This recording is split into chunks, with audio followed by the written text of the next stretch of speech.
Hello friends, अस्सलाम वालेकुम। आज हम स्टार्ट करेंगे मैक्रो इकोनॉमिक्स। तो माइक्रो इकोनॉमिक्स जो है हमने कंप्लीट किया। तो उसकी लास्ट जो थी मार्जिनल प्रोडक्टिविटी थ्योरी, उसको हमने पिछले लेक्चर में कंप्लीट किया। तो माइक्रो इकोनॉमिक्स के लिए उतना आपके लिए सफिशिएंट है। तो ये मैं कहना आपसे चाहूँगा, माइक्रो इकोनॉमिक्स में स्टार्ट करने से पहले आज की आप लास्ट थ्योरीज उनको अच्छे से पढ़ें, क्योंकि देखिए उनमें से जो क्वेश्चंस है वो क्योंकि स्टैटिक है तो मोर और लेस ठीक ही होगा, ठीक है। लेकिन अब जो मैक्रो इकोनॉमिक्स में कुछ पोर्शंस है, जैसे सोशल सेक्टर है या कुछ है, तो इसमें देखिए कुछ करंट अफेयर्स से भी पूछ सकते हैं। आप इंपॉर्टेंट जो स्कीम्स है गवर्नमेंट की, कुछ regulations related to social health कुछ आ रहा है इकोनॉमी से रिलेटेड, तो उनको याद रखें। जैसे कि मतलब रिसेंटली आप देखोगे बैंक्स को नेशनलाइज करने की बात चल रही थी, उसमें आप देखिए कि कौन सा बैंक आया, कौन उसको हेड करेगा, लाइक दैट, ठीक है। शेयर किस तरह रिड्यूस होगा गवर्नमेंट का। या इसी तरह आप रैंकिंग याद रखेंगे ऑफ दिस, क्या है कि मतलब जो रिसेंटली जेंडर इनक्वालिटी इंडेक्स वो आया था, उसमें इंडिया की रैंक क्या है, कितनी गिरी या कितनी ऊपर गई, फर्स्ट रैंक किसकी है। तो ये आप याद रखोगे। तो इसी तरह ये रिसेंट डेटा जो आता है इसका आप थोड़ा याद रखोगे, ठीक है। पर्टिकुलरली क्योंकि देखिए पिछली बार भी बहुत सारा जो है करंट से रिलेटेड थोड़ा इकोनॉमिक्स में आया था। ओके, नाउ आज स्टार्ट करते हैं मैक्रो इकोनॉमिक्स से। Okay, so first of all macro economics होता क्या है, इसका थोड़ा इंट्रोडक्शन लेंगे, ठीक है। देखिए मैक्रो इकोनॉमिक्स का मतलब क्या है। माइक्रो इकोनॉमिक्स में हमने पढ़ा था, हम कंज्यूमर्स की बात कर रहे थे या हम प्रोड्यूसर की बात कर रहे थे, ठीक है। प्रोड्यूसर की बात कर रहे थे ना। देखिए जैसे हम आप अगर मानोगे ऐसे, ये हम अगर यहाँ पे सप्लाई या डिमांड की बात कर रहे थे, तो ये हम कंज्यूमर्स पॉइंट ऑफ व्यू से बात कर रहे थे, ठीक है। कि एक कंज्यूमर अगर मार्केट में जाता है तो ये कंडीशंस रहेंगी, मतलब ये पॉइंट इक्विलिब्रियम पॉइंट मान रहे थे कि डिमांड और सप्लाई जो है मोर और लेस सेम ही रहेगी। इक्विलिब्रियम पॉइंट यहाँ होगा। तो हम ऐसा मानिए कि जो हम मैक्रो इकोनॉमिक्स जो है, जो हम ब्रॉड पर्सपेक्टिव से जब हम इकोनॉमी को देखते हैं उसको बोलते हैं मैक्रो इकोनॉमिक्स, ठीक है। एग्रीगेट लेवल पे किसी भी मईशियत को, किसी भी इकोनॉमी को देखना, उसको हम मैक्रो इकोनॉमिक्स बोलते हैं।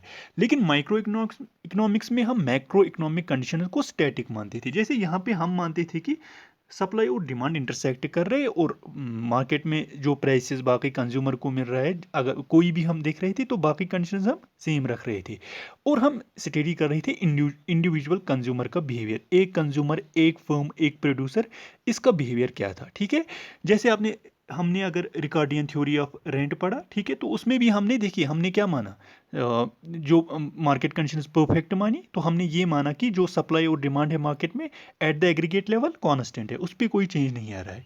ऐसे ही अगर हम बात करें लॉज ऑफ प्रोडक्शन की, तो इसको भी हमने इंडिविजुअल लेवल पे पढ़ा। लेकिन ये तो पॉसिबल नहीं है ना कि सारे प्रोड्यूसर्स को variable factors of production change करने से उनको, मतलब अगर आप लॉ ऑफ वेरिएबल प्रपोर्शन अगर आपको याद होगा, लॉ ऑफ वेरिएबल प्रपोर्शन में हमने पढ़ा था LVP, simple short short forms में मैं लिख रहा हूँ। तो अगर हम यहाँ से लेबर वेरी कर रहे थे 1 2 3 एटसेट्रा, तो यहाँ से जो कैपिटल फिक्स किया था, ठीक है। तो ये कैपिटल फिक्स रहने से हम आउटपुट जो है क्यू पे क्या असर पड़ रहा है वो देख रहे थे। लेकिन ये हम एक एक प्रोड्यूसर के पॉइंट ऑफ व्यू से देख रहे थे, ना कि मतलब एग्रीगेट लेवल पे। तो एवरेज में मे बी कि ये एक प्रोड्यूसर के लिए ठीक था, दूसरे प्रोड्यूसर के लिए कुछ और होता। तो हमें एवरेज कंडीशंस, हम अगर हम एवरेज कंडीशंस की बात करें ब्रॉडर लेवल पे इकोनॉमी में क्या हो रहा है, तो हम मैक्रो इकोनॉमिक्स की ओर जाते हैं, ठीक है। मैक्रो इकोनॉमिक्स अब क्या है, देखिए किसी भी इकोनॉमी को ब्रॉड पर्सपेक्टिव से स्टडी करना, ठीक है। जैसे प्राइस प्राइसेस आप देख लीजिए, ठीक है। प्राइसेस, इंडिविजुअल कंज्यूमर की बात करें तो हम प्राइसेस मान रहे थे उसकी कोई इनकम है कुछ है। लेकिन यहाँ पे अगर मैक्रो इकोनॉमिक्स में प्राइसेस की बात करें तो हम देखेंगे जनरल प्राइस लेवल मार्केट में क्या है, क्या प्राइसेस ज़्यादा है या कम है, ठीक है। तो जब हम इसको ब्रॉडर लेवल पे देखेंगे, इन जनरल इकोनॉमी में इस टाइम प्राइसेस क्या है, ठीक है। तो ये होगा मैक्रो इकोनॉमिक कंसेप्ट बन जाएगा, ठीक है। तो इसी तरह एम्प्लॉयमेंट, क्या एम्प्लॉयमेंट है, अनएम्प्लॉयमेंट है, कंट्री में क्या चल रहा है। सो दीज आर दे, तो हम जनरल लेवल की बात कर रहे हैं, एवरेज कंडीशंस क्या है कंट्री में, तो इसको हम बोलते हैं मैक्रो इकोनॉमिक्स, ठीक है। इसी तरह इन्फ्लेशन, इसी तरह आप देख लीजिए पूरी जो इकॉनमी है उसकी इनकम, ठीक है। देखिए, एक कंज्यूमर की इनकम माइक्रो इकोनॉमिक्स में आएगा।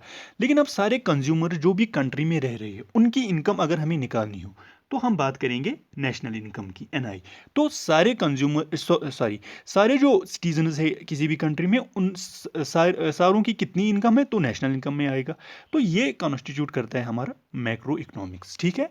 तो ये था इसके बारे में। मैक्रो इकोनॉमिक्स अब एग्रीगेट लेवल पे स्टडी करता है, डिमांड को स्टडी करेगा तो एग्रीगेट लेवल पे स्टडी करेगा, ठीक है। या इसी तरह रिसोर्सेज को स्टडी करेगा, एग्रीगेट लेवल पे स्टडी करेगा, ठीक है। जैसे हम वहाँ पे कोई एक प्रोड्यूसर की बात करें, वो क्या प्रोड्यूस कर रहा था, हम एक फार्मर की बात कर रहे थे। लेकिन जनरल इकोनॉमी में सारे फार्मर्स क्या प्रोड्यूस कर रहे हैं, कौन सा क्रॉप ज़्यादा प्रोड्यूस कर रहे हैं, कौन सा कम प्रोड्यूस कर रहे हैं। सो जब हम ब्रॉडर लेवल पे बात करें, कंट्री लेवल पे बात करें, नेशनल लेवल पे बात करें, तो जब हम इकोनॉमी को ऐसे स्टडी करेंगे तो हम बात कर रहे हैं फिर मैक्रो इकोनॉमिक्स की, ठीक है।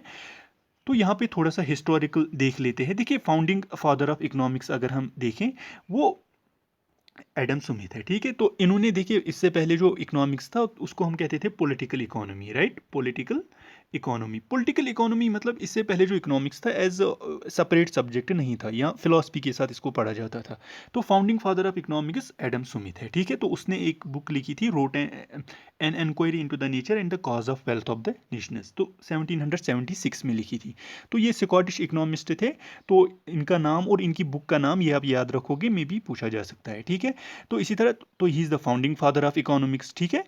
तो अगर हम अब इंपॉर्टेंट जो दूसरा बनता है, जो अब मैक्रो इकोनॉमिक्स का कंसेप्ट है, मैक्रो इकोनॉमिक्स की जो मैं बात कर रहा हूँ, ये इमर्ज मेनली हुआ ड्यू टू मेनार्ड केनीस, ठीक है। तो मेनार्ड केनीस और एक इकोनॉमिस्ट है जो प्रोमिनेंट माने जाते हैं इन किसमें, मैक्रो इकोनॉमिक्स में, ठीक है।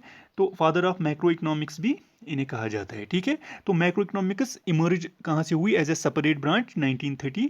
तो इसमें काम किया था ज़्यादा मेनार्ड केनीस या एम केनीस ने, ठीक है। तो ये इंग्लिश इकोनॉमिस्ट थे, ठीक है।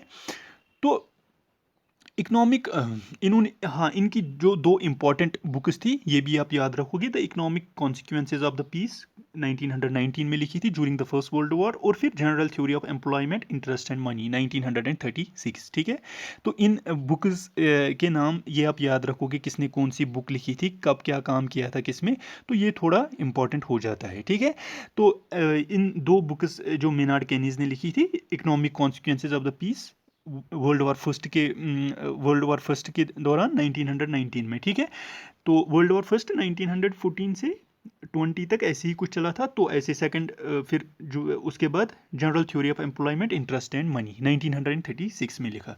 तो ये लिखी थी यूजुअली जो सेकंड बुक अगर आप देखोगे, ये वाली general theory of employment, interest and money, तो ये आफ्टर ग्रेट डिप्रेशन आया था इन 1930s, ठीक है। तो ग्रेट डिप्रेशन उससे क्या हुआ था कि देखिए, जो पूरा आउटपुट है, पूरा जो वर्ल्ड है, उसने उसको मतलब उसका इफेक्ट पूरे वर्ल्ड पे आया था। तो उससे क्या हुआ था कि जो सारी इकोनॉमी से अनएम्प्लॉयमेंट बढ़ गई, अनएम्प्लॉयमेंट इंक्रीज हो गई थी, और क्या हुआ था, आउटपुट भी डिक्रीज हुआ था। तो इसके बहुत सारे रीजंस थे, जैसे मतलब डेवलप्ड कंट्रीज में सेविंग्स लोगों ने ज़्यादा की, तो उस वजह से एक इफेक्ट था, तो ठीक है। तो ये जनरल डिप्रेशन, जो मतलब फर्म्स है उनके पास जो है ये इन्वेस्टमेंट्स नहीं रही थी, ठीक है। तो उससे जो है एम्प्लॉयमेंट भी फॉल कर गई थी और ग्रोथ भी फॉल कर गई थी, ठीक है। तो ग्रेट डिप्रेशन के दौरान, ग्रेट डिप्रेशन ये आया था ज्यूरिंग 1929 टू 33, ठीक है। तो 33, ठीक है। तो जनरली ये जो है इस दौरान अगर हम देखें, चलिए वो तो हिस्टोरिकल है, उतना हम उसको हम बाद में डिस्कस कर लेंगे। 1929 टू 33, ठीक है। तो इसमें ग्रेट डिप्रेशन आया था। अब क्यों आया था, इसमें जो आउटपुट है, जो भी फर्म्स, जो भी फैक्ट्रीज काम कर रही थी, मोस्ट इंपॉर्टेंटली यूएस की बात करें तो आउटपुट बहुत ज़्यादा गिर गया था, 33% डिक्रीज इन आउटपुट, ठीक है, डिक्रीज इन आउटपुट, ठीक है। अब क्यों हुआ था आउटपुट डिक्रीज, तो उसके रीजंस थे कि जो इन्वेस्टमेंट्स थी फर्म्स में वो नहीं हो पाई, ठीक है। तो लोगों ने सेविंग्स ज़्यादा की, तो उस वजह से वो ज़्यादा पैसा वो मतलब फर्म्स को नहीं मिला, तो ठीक है। तो उस वजह से उनको इन्वेस्टमेंट प्रॉब्लम्स हुई, तो प्रोडक्शन कट करनी पड़ी। तो प्रोडक्शन कट होने से एम्प्लॉयमेंट पे असर पड़ा, अनएम्प्लॉयमेंट भी बढ़ गई, प्रोडक्शन भी डिक्रीज हुई। तो इसको हम बोलते हैं ग्रेट डिप्रेशन ऑफ 1929, ठीक है। तो उसी कॉन्टेक्स्ट में ये book general theory of employment interest and money. तो अगर मेरे भी ऐसा कभी ट्रिकी क्वेश्चन आता है कि देखिए डेट अगर आपको याद होगा 1919 पहले ये बुक लिखी, तो आपको यहाँ पे पहले ही समझना चाहिए वर्ल्ड वॉर फर्स्ट के दौरान आई थी, ठीक है। तो उसके बाद ये बुक, तो अगर डिप्रेशन से रिलेटेड कुछ क्वेश्चन आए तो उसके लिए कौन सा ज़्यादा प्रोमिनेंट होगा, तो ये general theory of employment interest and money, okay, ठीक है। तो मैक्रो इकोनॉमिक्स इनका थोड़ा जो फाउंडिंग फादर्स थे मेनार्ड केनीस, एडम स्मिथ, तो ये आपको आई होप कि समझ आए होंगे। No sectors of the economy, ठीक है। तो सेक्टर्स ऑफ द इकोनॉमी में आती है firms, state, house hold sector and external sector. देखिए इसका मतलब क्या है सेक्टर्स ऑफ एन इकोनॉमी। तो देखिए जब भी हम इकोनॉमी को अब एज होल स्टडी करते हैं, ठीक है, तो हम एक फर्म को नहीं बहुत सारी फर्म्स को स्टडी करेंगे, मतलब जो भी प्रोडक्शन कर रहे हैं, ठीक है, जितने भी कंट्री में प्रोडक्शन यूनिट्स है, ठीक है, जो भी है, कोई मान लीजिए सीमेंट फैक्ट्री है, कुछ भी है, तो जो भी प्रोड्यूस कुछ भी कर रहा है कंट्री में, उनको हम क्लासिफाई करेंगे एज फर्म्स। तो फर्म्स क्या होंगी, प्रोडक्शन यूनिट्स, किसमें, इकोनॉमी में, इन macro economic concept. Number second आता है इसमें स्टेट। तो स्टेट होता है गवर्नमेंट, ठीक है, गवर्नमेंट। तो जैसे मतलब देखिए अब कोई भी इंडस्ट्रीज कंट्री में है, ठीक है, ये तो नहीं है ना कि कुछ भी प्रोड्यूस कर ले, जो चाहे मर्जी वो प्रोड्यूस कर ले, तो स्टेट का रेगुलेशन रहता है, ठीक है। तो स्टेट मतलब गवर्नमेंट जो लॉज इनेक्ट करते हैं थ्रू कॉन्स्टिट्यूशनल, ठीक है, कॉन्स्टिट्यूशनल लॉज है एटसेट्रा है। जैसे अगर आप देखोगे SEBI, securities exchange board of India, ठीक है, ऐसे ही आरबीआई, ठीक है, तो ये क्या करते हैं, ये गवर्नमेंट इंस्टीट्यूशंस हैं या स्टेटूटरी बॉडीज है जो रेगुलेट करती हैं किनको, बाकी इकोनॉमी में जो भी है, तो इनका काम है रेगुलेशन या लॉ मेकिंग, ठीक है, लॉज कॉन्स्टिट्यूशन फ्रेम करना स्टेट तक है, ठीक है। उसके बाद तीसरा आता है हमारा हाउस होल्ड सेक्टर, ठीक है, हाउस होल्ड सेक्टर।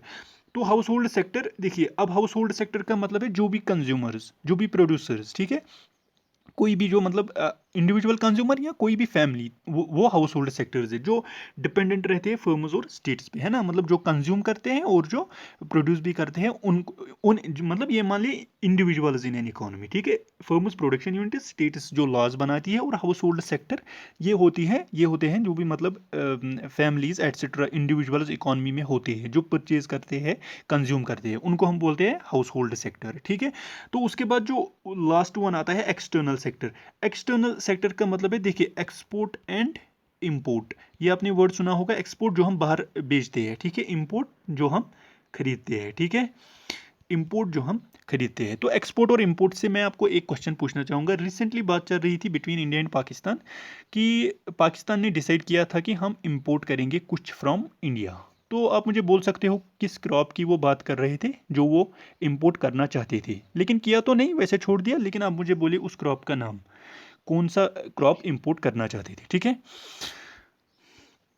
उसके बाद एक्सटर्नल सेक्टर मतलब हाँ, ये हो गया एक्सटर्नल ट्रेड, कंट्री क्या कर रही है, ठीक है। इंडिया का ट्रेड, जैसे मतलब इंडिया और आप यही ईरान का ट्रेड लीजिए, ठीक है, ईरान का ट्रेड, तो मतलब क्या है, ऑयल का ट्रेड है। तो ऑयल, ईरान ऑयल बेच रही है इंडिया को, और इंडिया वापस में क्या दे रही है, पैसे दे रही है, डॉलर्स दे रही है, ठीक है। तो डॉलर्स दे रही है और ऑयल खरीद रही है, ठीक है। तो ये हुआ एक्सटर्नल सेक्टर। एक्सटर्नल सेक्टर हुआ कंट्री के बाकी लिंक्स, एक्सपोर्ट और इंपोर्ट क्या कर रही है, ठीक है। इसी तरह इंडिया के एक्सपोर्ट्स में जो आएगा, जैसे कुछ एग्रीकल्चरल कमोडिटीज़ भी एक्सपोर्ट होती है etcetera. So external sector export and import के साथ रिलेट करता है, ठीक है। Now then some basic terms. अब देखिए यहाँ पे नेशनल इनकम पे जाने से पहले देखिए डायरेक्टली मैं नेशनल इनकम पे जा सकता था, लेकिन आपको समझ नहीं आता। इसलिए नेशनल इनकम को डिस्कस करने से पहले हमें कुछ बेसिक कंसेप्ट जैसे जीडीपी, जीएनपी एटसेट्रा इनको डिस्कस करना पड़ेगा, ठीक है। देखिए तो सबसे पहले आता है जीडीपी, ठीक है। तो जीडीपी आता है, देखिए ग्रॉस डोमेस्टिक प्रोडक्ट क्या होता है, तो money value of all final goods and services produce in the domestic territory of the country during a financial year, ठीक है। तो अब देखिए यहाँ पे मेरी तरफ थोड़ा सा ध्यान रख लीजिएगा। अगर ये मान लीजिए ये कोई कंट्री है, ये इंडिया है, ठीक है। तो इंडिया में देखिए प्रोडक्शन हो रही है, यहाँ पे बहुत सारी प्रोडक्शन यूनिट्स है, ठीक है। इंडिया की फर्म्स भी है, कुछ बाहर की फर्म्स भी है, जैसे मल्टीनेशनल कंपनीज, वो भी इंडिया में काम कर रही है। अब जो भी ये पॉलिटिकल बाउंड्री है इंडिया की, ठीक है, ये पॉलिटिकल बाउंड्री है इंडिया की, तो पॉलिटिकल बाउंड्री में हमारा एक्सक्लूसिव इकोनॉमिक जोन भी आएगा।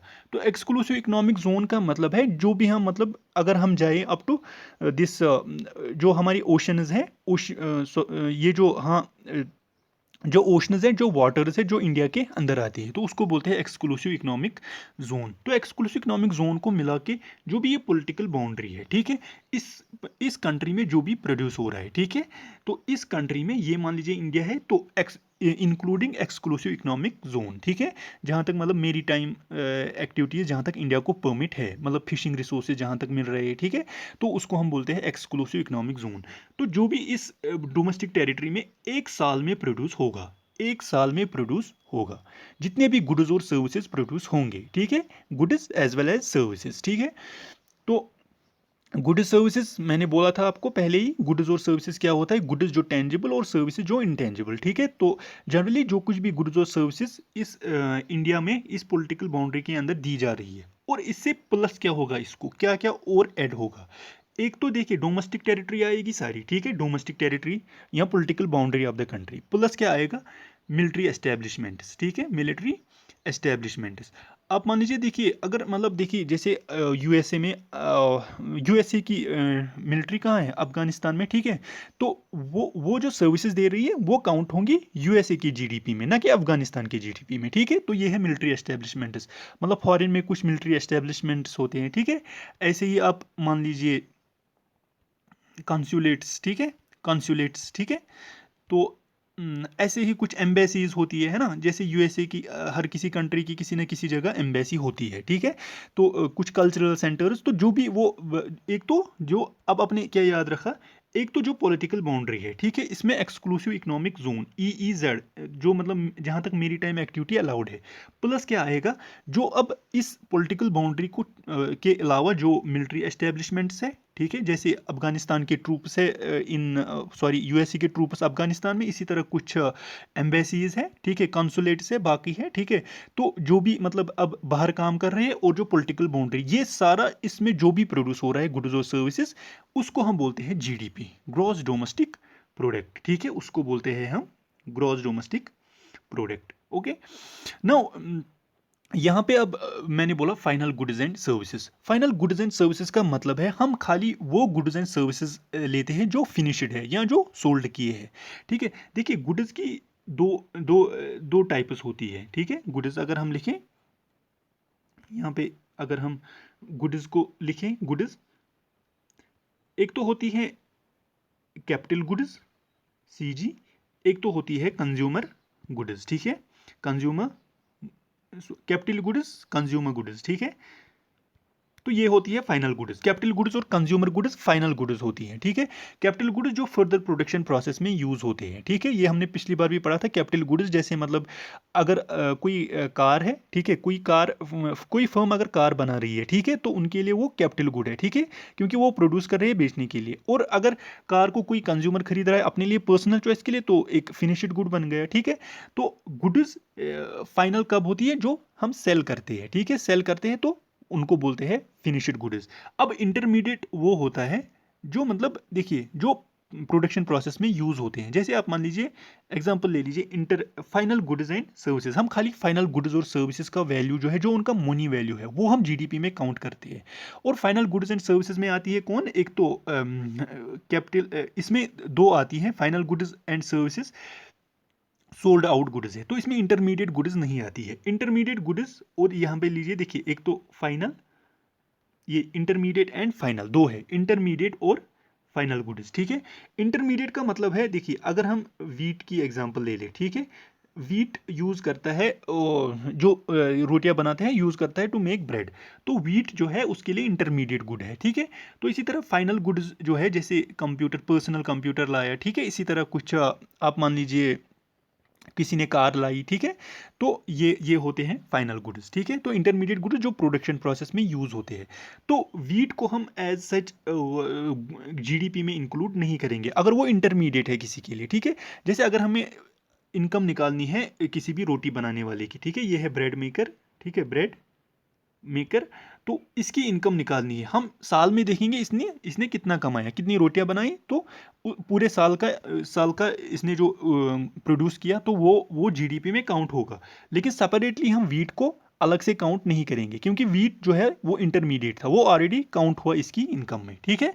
तो ये था यहाँ पे मतलब फाइनल गुड्स एंड सर्विसेज का। तो final goods and services calculate होती है। तो फाइनल अब दो टाइप्स के होते हैं, कैपिटल गुड्स एंड कैपिटल या कैपिटल गुड्स जो फर्दर प्रोडक्शन प्रोसेस में यूज होती है, और उसके बाद कंज्यूमर गुड्स। कंज्यूमर गुड्स मतलब जो हम personal use, personal computer, personal गाड़ी, तो कंज्यूमर गुड है। तो कैपिटल गुड अगर मतलब कार, देखिए कोई टैक्सी स्टैंड कार ले रहा है, ठीक है, तो उसको उसके लिए वो कैपिटल गुड है। लेकिन अगर कोई पर्सनल के लिए ले रहा है तो कंज्यूमर गुड है, ठीक है। तो इंटरमीडिएट गुड जो प्रोडक्शन प्रोसेस में यूज होते हैं, इंटरमीडिएट गुड्स, ठीक है, जैसे मैंने अभी बोला। तो हम फाइनल गुड्स और सर्विसेज का वैल्यू लेते हैं इन द जीडीपी। एक साल में किसी भी कंट्री में फाइनल गुड्स और सर्विसेज कितनी प्रोड्यूस हुई किसी भी कंट्री में, तो उसको हम बोलते हैं जीडीपी। और जीडीपी में मैंने आपको बोला एक तो पॉलिटिकल बाउंड्री, और जो बाहर होंगे फॉरेन में मिलिट्री एस्टेब्लिशमेंट है, कुछ है, ठीक है। जैसे अगर इंडिया की मिलिट्री, मान लीजिए इंडिया की मिलिट्री कॉन्गो में काम कर रही है, तो वो वहाँ की जो वो कॉन्गो में सर्विस दे रहे हैं, तो वो इंडिया की जीडीपी में काउंट होगी, ठीक है। तो याद रखिएगा, ऐसे क्वेश्चंस भी आ सकते हैं कभी कभी, मतलब अगर मतलब देखिए ये क्वेश्चन पूछा जा सकता है कि अगर इंडिया का कोई मिलिट्री एस्टेब्लिशमेंट बाहर है तो क्या वो जीडीपी में काउंट होगा, तो होगा, ठीक है। तो इसी तरह अब देख लीजिए, अब डोमेस्टिक टेरिटरी ये मैंने आपको समझाया, इसमें एम्बेसीज बाकी। नाउ अब यहाँ पे थोड़ा सा देखते हैं financial accounting and physical year क्या होता है, ठीक है। फिनेंशियल ईयर या अकाउंटिंग या फिजिकल ईयर का मतलब क्या है, देखिए फिनेंशियल ईयर का मतलब है जनरली जो इंडिया में होता है 1 अप्रैल से लेके अप टू 31 मार्च, ठीक है। तो ये हमारा फिनेंशियल ईयर माना जाता है, ठीक है। मतलब 1 अप्रैल से 31 मार्च हमारा फिनेंशियल ईयर जो है माना जाता है। आपने बजट में भी सुना होगा, तो जब भी बजट आता है तो मतलब 1 अप्रैल से 31 मार्च क्या क्या होगा, कहाँ पे क्या क्या एक्सपेंसेस होंगे, तो ये माना जाता है financial year in the India, ठीक है। तो अब इस फिनेंशियल ईयर को अगर आप डिवाइड करोगे, देखिए कितने हैं, अब 12 मंथ्स है, ठीक है। 1 अप्रैल से 31 मार्च कितने हुए, 12 मंथ्स। 12 मंथ्स को क्वार्टर्स में डिवाइड कीजिए, तो इसके कितने बनेंगे, 12/4, तो 3 मंथ्स का एक क्वार्टर बनेगा, ठीक है। 3 months is equal to Q1, तो एक क्वार्टर 3 महीने का बनेगा, ठीक है। तो इसी तरह टोटल कितने क्वार्टर्स बनेंगे, सो इट इज सिंपली 12/3, तो 4 क्वार्टर्स बनेंगे, ठीक है। तो जैसे आपने क्वार्टरली ग्रोथ अक्सर कहीं पे सुना होगा, इस क्वार्टर में ये ग्रोथ थी, उस क्वार्टर में ये ग्रोथ थी। तो जैसे अगर 1 अप्रैल से स्टार्ट हुआ अप टू 31 मार्च, ठीक है, तो ये आपका हुआ अकाउंटिंग पीरियड या फिनेंशियल ईयर या फिजिकल ईयर। तो इसका देखिए पहला क्वार्टर कहाँ से अब आएगा, तीन महीनों का एक क्वार्टर बनेगा ना, 4 क्वार्टर्स टोटल बनेंगे, अप्रैल मई एंड जून, ठीक है। तो ये पहले 3 महीने एक क्वार्टर Q1 ये कहलाएगा, ठीक है। इसी तरह Q2 June July August September October November December and इसी तरह बाकी, ठीक है। तो ये तो एक फिनेंशियल ईयर को डिवाइड किया जाता है इनटू 4 क्वार्टर्स, ठीक है। तो क्वार्टर्स के बाद जो आता है, देखिए अब अगर हम बात कर रहे हैं कभी, देखिए जब भी हम ग्रोथ, इन्फ्लेशन, किसी भी मैक्रो इकोनॉमिक एक्टिविटी की बात करें, जैसे मान लीजिए 7% ग्रोथ हमने बोला इन Q1, ठीक है, Q1, मतलब आप मान लीजिए आज 2021 है और हमने 7% ग्रोथ मानी इन Q1, मतलब अप्रैल मई जून, तो पहले क्वार्टर में 7% ग्रोथ थी। तो इसका मतलब जब हम ये कह रहे हैं 7% ग्रोथ इन Q1, तो ये हम ऑटोमेटिकली इसको किसके साथ कंपेयर कर रहे हैं, लास्ट Q1 के साथ, लास्ट ईयर के साथ नहीं, लास्ट Q1 के साथ। तो Q1 यहाँ पे लिख लीजिए 2021, तो ये ग्रोथ जो है ज्यादा है देन किससे, Q1 ऑफ 2020, ठीक है। तो जिस क्वार्टर में ग्रोथ ज्यादा हुई, तो मतलब उसको हम कंपेयर कर रहे हैं पिछले क्वार्टर से। यहाँ पे देखिए Q1 2020, Q1 2021, तो जो क्वार्टर 2021 होगा उसमें जो ग्रोथ है वो जो पिछले साल का Q1 था उसे 7% ज्यादा थी, ठीक है। इसी तरह अगर यहाँ पे इन्फ्लेशन होता 7% इन्फ्लेशन इन Q1, तो इसी तरह मतलब जो पिछला Q1 था उससे इन्फ्लेशन बढ़ गई 7%, ठीक है।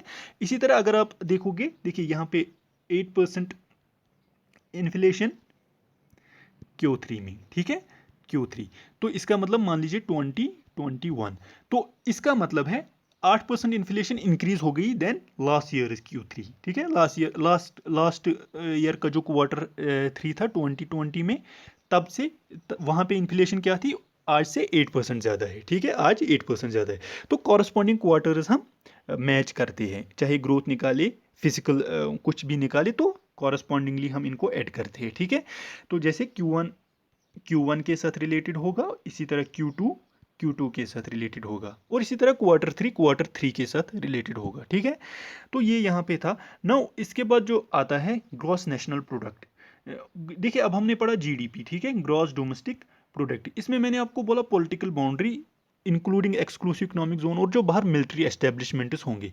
लेकिन ग्रॉस नेशनल प्रोडक्ट जो है जीएनपी, ग्रॉस नेशनल प्रोडक्ट, इसमें आता है normal residents of the country क्या प्रोड्यूस कर रहे हैं। तो इसका मतलब है जो सिटीजन्स ऑफ इंडिया है वो क्या प्रोड्यूस कर रहे हैं। लेकिन अब यहाँ पे देखो नॉर्मल रेजिडेंट्स में जो आएगा, अक्सर आप देखोगे सिटीजन्स लिखा होता है, लेकिन नॉर्मल रेजिडेंट्स हम इसलिए कहते हैं क्योंकि अगर कोई फॉरेनर भी यहाँ काम कर रहा है इंडिया में, तो वो कुछ कमा रहा है, तो अगर वो इंडिया में ही उसकी कोई परमानेंट जॉब है तो वो भी इंक्लूड होगा इन द जीएनपी, ठीक है। तो देखिए जीएनपी में अब क्या होगा, देखिए अगर ये कोई पॉलिटिकल बाउंड्री थी, इसमें कुछ भी प्रोड्यूस हो रहा था, लेकिन यहाँ पे अगर हम देखें, ये आप मान लीजिए ए, ये मान लीजिए सी, और ये मान लीजिए यहाँ पे बी। तो बी क्या है, बी है जो इंडियंस बाहर काम कर रहे हैं, जो इंडियंस बाहर कमा रहे हैं, ठीक है, इन फॉरेन कंपनी जो काम कर रहे हैं, तो उससे वो उनको कुछ इनकम होती है, ठीक है। तो जो वो कमा रहे हैं और जो यहाँ सिटीजन्स कमा रहे हैं, इंडिया में जो खाली सिटीजन्स कमा रहे हैं, वो हम काउंट करेंगे in the this gross national product. तो सी काउंट नहीं होगा, क्योंकि सी जो है ये मान लीजिए एमएनसी है, ठीक है। अगर एमएनसी यहाँ काम कर रही है तो उसका पैसा जो है, हम खाली यहाँ पे जो इंडियंस की बात करते हैं, इंडियंस, ठीक है। लेकिन हाँ, अगर कोई फॉरेनर वो भी नॉर्मल रेसिडेंट बन सकता है, क्योंकि अगर वो 6 महीने से ज़्यादा इंडिया में रह रहा है तो उसकी कोई परमानेंट जॉब है इंडिया में, तो वो जो इंडिया में कमा रहा है वो ग्रॉस नेशनल प्रोडक्ट में आएगा, ठीक है। तो यहाँ पे देखिए अब क्या होगा, एक तो जो इंडियंस बाहर, बी जहाँ पे मतलब जो बाहर इंडियंस कमा रहे हैं, और ए खाली जो इंडियन सिटीजन्स कमा रहे हैं, और सी क्या है, जो फॉरेनर जो है जो इंडिया में काम कर रहे हैं, ठीक है। तो यहाँ पे देखिए अगर आप फिर से देखोगे, यहाँ पे मैं अगर आपको बोलूँ, देखिए ये है पॉलिटिकल बाउंड्री ऑफ इंडिया। तो इसमें एक साल में जो भी प्रोड्यूस होगा, यहाँ पे ए, यहाँ पे अब बी मान लीजिए, और यहाँ पे सी, ठीक है। तो ये फॉरेन इनकम सी से आ रही है, ठीक है। तो इस पॉलिटिकल बाउंड्री में जो भी प्रोड्यूस होगा तो जीडीपी कहलाएगा, ठीक है। GDP is equal to A plus B, ठीक है। लेकिन अब अगर इसमें नॉन रेजिडेंट्स भी आ रहे हैं, नॉन रेजिडेंट्स जो मतलब फॉरेन के इंडिया में काम कर रहे हैं, तो वो भी जीडीपी में काउंट होंगे, और बाकी जो मिलिट्री एस्टेब्लिशमेंट्स वो तो मैंने आपको बोला ही, ठीक है। लेकिन जीएनपी में अब क्या आएगा, ग्रॉस नेशनल प्रोडक्ट में अगर आप देखो कि क्या आएगा, यहाँ ए प्लस बी आया, जो भी मतलब पॉलिटिकल बाउंड्री में प्रोड्यूस हुआ इन 1 ईयर। लेकिन यहाँ पे आएगा, यहाँ पे बी नहीं आएगा जीएनपी में, क्यों, क्योंकि ये नॉन रेजिडेंट है। नॉन रेजिडेंट्स एमएनसीज अगर कोई काम कर रही है, ठीक है, तो उसका मतलब है पॉलिटिकल बाउंड्री में कितना प्रोड्यूस हो रहा है एक साल में जीडीपी का। जीएनपी का मतलब है जो रेसिडेंट्स ऑफ इंडिया है वो कितना कमा रहे हैं, वो क्या प्रोड्यूस कर रहे हैं एक साल में। तो यहाँ पे बी नहीं आएगा, क्योंकि B non resident multinational companies. तो सी जो बाहर काम कर रही है इंडिया की, ए प्लस सी यहाँ पे आएगा, ठीक है। तो ए प्लस सी जीएनपी में आएगा, और जीडीपी में ए प्लस बी आएगा। तो ये डोमेस्टिक टेरिटरी और ये फॉरेन इनकम जो कमा रहे हैं इंडियंस, ठीक है। तो अब और एक थोड़ी चीज़ आप देख लीजिए, देखिए अब relation between GDP and GNP, ठीक है, ये देख लेंगे। देखिए ग्रॉस नेशनल प्रोडक्ट किस बराबर होता है, जीडीपी।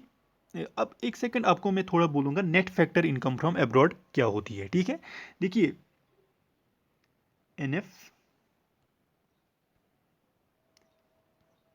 NFIA, ठीक है, net factor income from abroad. इसका मतलब है देखिए जो भी इनकम इंडियंस अर्न कर रहे हैं बाहर, ठीक है, तो इसमें से क्या होगा, net factor income from abroad का मतलब है अगर कोई नॉन रेजिडेंट इंडिया में कुछ कमा रहा है तो वो हमें बाहर निकालनी है, ठीक है। जैसे यहाँ पे अगर आप ऊपर इस टेबल से, इस फिगर से आप समझ लीजिए, देखिए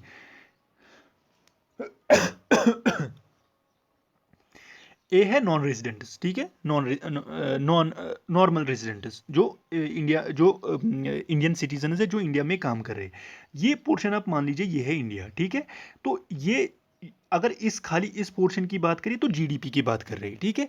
तो यहाँ पे नॉर्मल रेजिडेंट्स और नॉन रेजिडेंट्स भी आएंगे, ठीक है।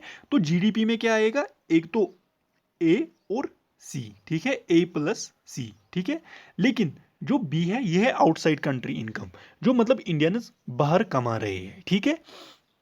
तो ए प्लस सी जो नॉर्मल रेजिडेंट्स और नॉन रेजिडेंट्स जो इंडिया में इस पोर्शन में काम कर रहे हैं तो जीडीपी में काउंट होगा। लेकिन अगर हम इसको अब नेट फैक्टर इनकम ऐड करें, नेट फैक्टर इनकम से नॉन रेजिडेंट्स की इनकम इंक्लूड नहीं होगी। तो नेट फैक्टर इनकम का मतलब है, देखिए नेट फैक्टर इनकम आप यहाँ पे याद रखोगे, जो बी माइनस सी है ये नेट फैक्टर है।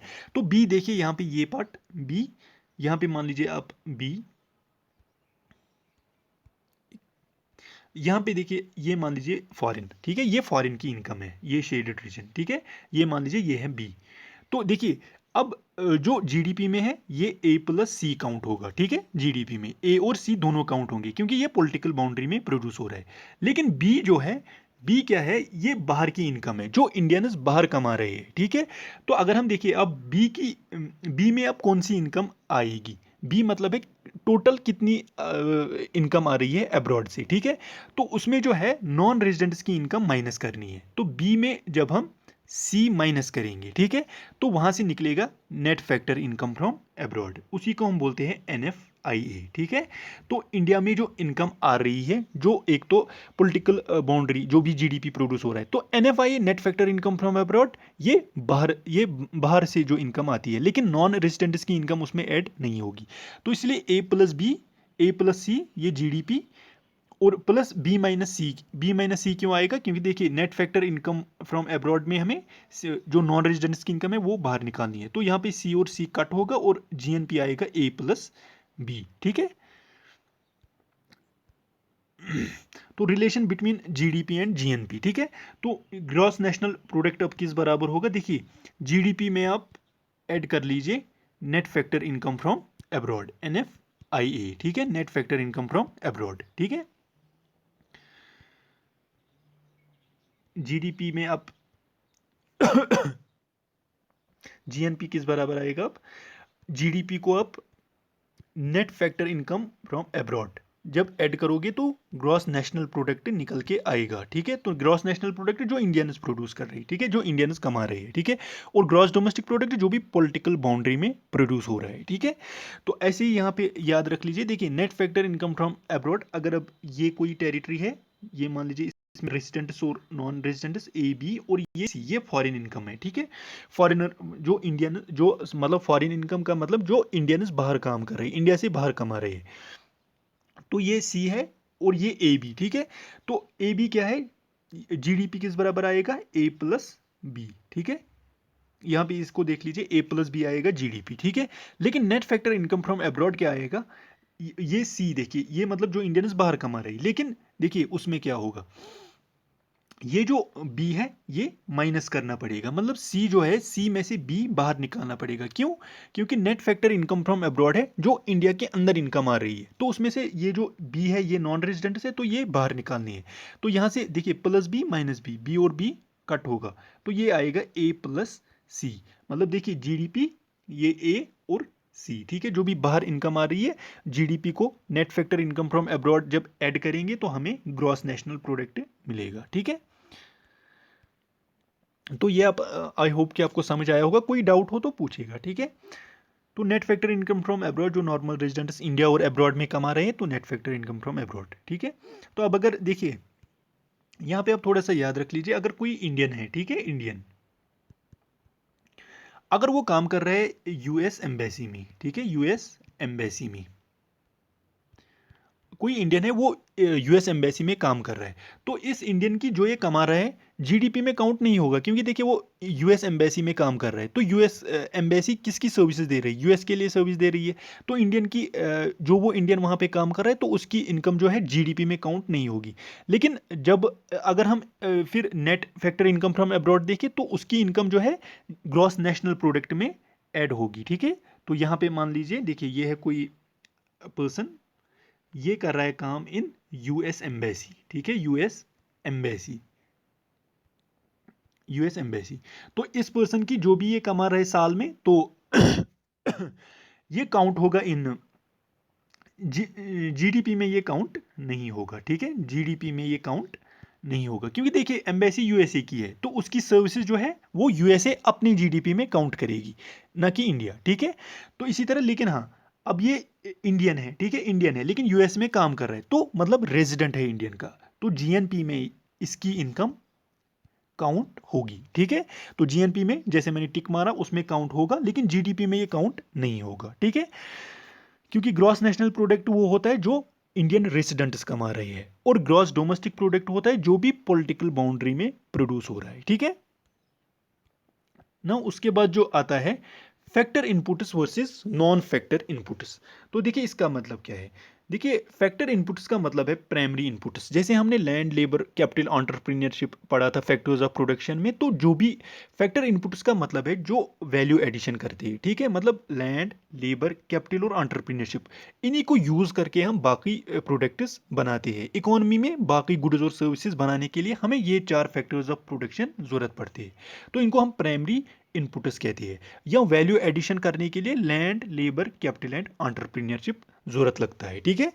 वैल्यू एडिशन मतलब देखिए आपने कहीं से भी कुछ रॉ मटेरियल पहले निकाला, तो उसको प्रोसेस करने के बाद जो प्रोडक्ट सब बनाओगे that is called value addition, ठीक है। तो वैल्यू एडिशन लैंड से होता है, लेबर, कैपिटल और एंटरप्रेन्योरशिप से। तो उसके बाद ये होते हैं factor inputs. Factors of production को हम फैक्टर इनपुट्स भी कहते हैं। तो उसके बाद non factor inputs, non factor inputs में जो क्या आता है, सेकेंडरी इनपुट्स, ठीक है, सेकेंडरी इनपुट्स, ओके।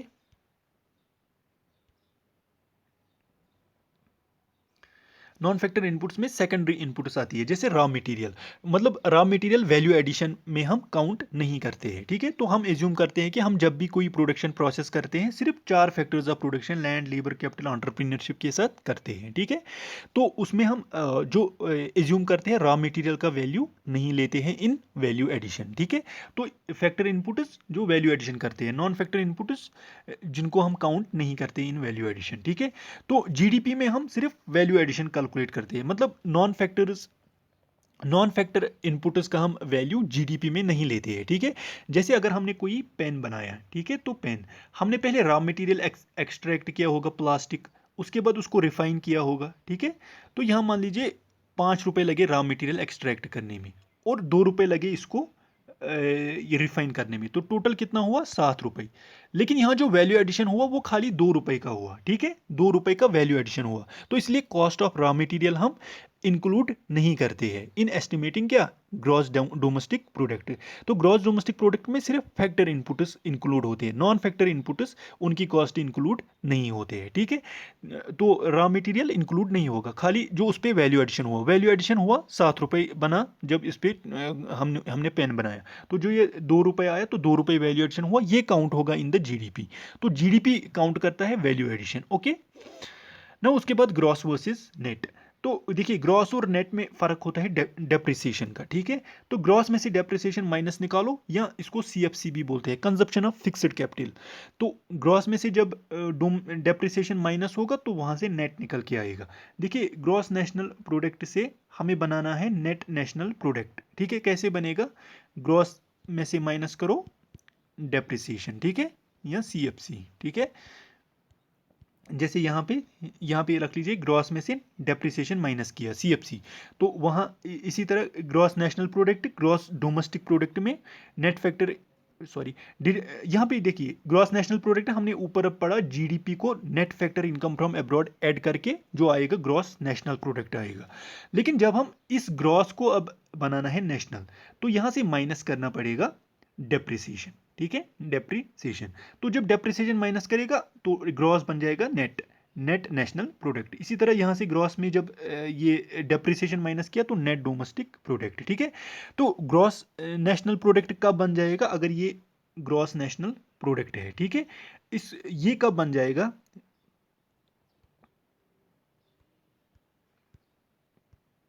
देखिए यहाँ पे ग्रॉस नेशनल प्रोडक्ट जीएनपी, ठीक है। तो इसको बनाना है नेट नेशनल प्रोडक्ट।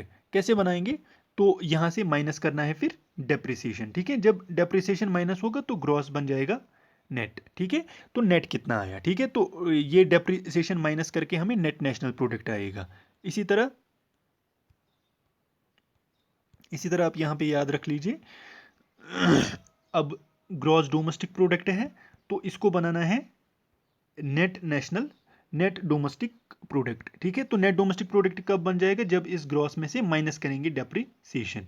तो ग्रॉस में से डेप्रिसिएशन माइनस करके जो आएगा नेट आएगा, ठीक है। तो डेप्रिसिएशन अब कैसे होता है, देखिए डेप्रिसिएशन कैसे होता है, due to wear and tear over the year, जब हम किसी चीज़ को यूज़ करते हैं तो डेप्रिसिएशन होता है। इसी तरह टेक्नोलॉजिकल ऑब्सोलेंस, तो टेक्नोलॉजिकल ऑब्सोलेंस का मतलब है कोई न्यू टेक्नोलॉजी आ गई जो कम कॉस्ट में मिल रही, तो जो कोई भी मशीनरी है, कुछ है, प्रोडक्ट है, वो डेप्रिशिएट करेगा। तो नेट का मतलब है ग्रॉस में से डेप्रिसिएशन माइनस करो तो नेट बनता है। तो ऐसे ग्रॉस नेशनल प्रोडक्ट, अगर हम जीडीपी को net factor income from abroad add करिए तो जीएनपी बनेगा। तो लेकिन इसको नेट बनाने के लिए ग्रॉस को नेट माइनस कीजिए डेप्रिसिएशन, ठीक है। तो ये था आज का लेक्चर, ये थे सम बेसिक्स। सो अब इसके बाद जो नेशनल इनकम हम देख लेंगे, उसके मेथड्स उनको कैलकुलेट कर लेंगे एक एक करके, okay. So thank you, have a good day.